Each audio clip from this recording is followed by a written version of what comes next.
Welcome to The Explainer. So often when we think about stepping into the world of ballroom dance, there's this massive misconception. We tend to think that you're forced into a really rigid choice right at the door. You either have to sign up for casual, purely social fun, or you have to completely dedicate your life to the intense, cutthroat world of competitive performance. It's usually one or the other, right? But what if I told you there's a city that entirely shatters that binary? Today, we are deconstructing a fascinating anomaly in the dance world. We're looking at Chicago's ballroom dance scene, an incredible ecosystem where tradition, community, and relentless momentum actually feed into one another.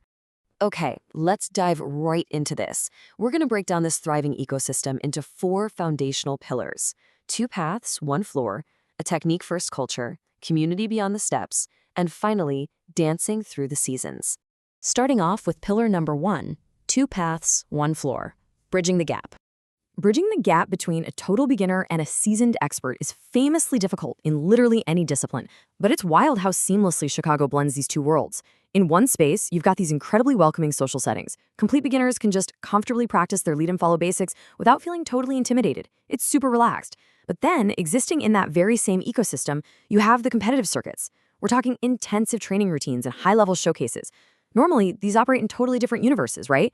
But here, experienced competitors are raising the bar while beginners are learning comfortably right alongside them. And that brings us to this absolutely crucial takeaway from the source material.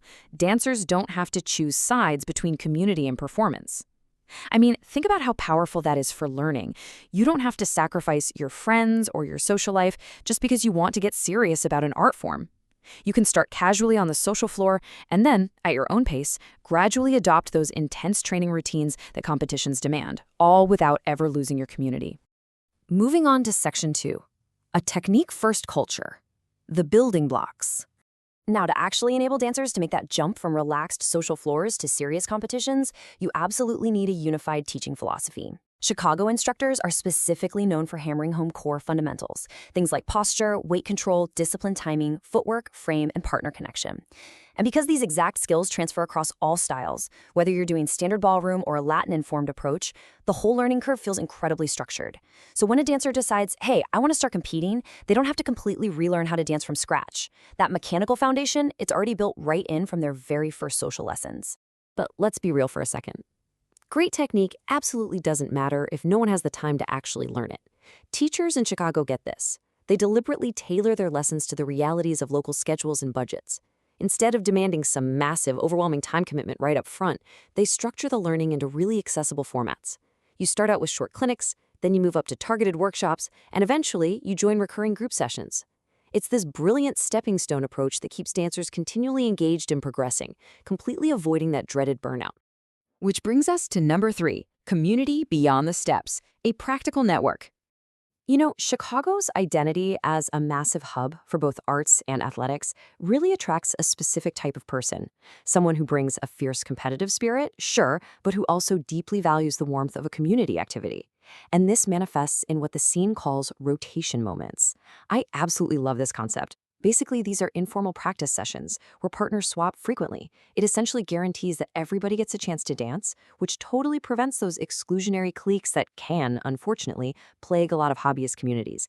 By forcing this rotation, the repetition builds confidence super fast for beginners. And even better, it naturally fosters mentorship because seasoned competitors are regularly interacting directly with the newcomers. It's just a brilliantly practical network design.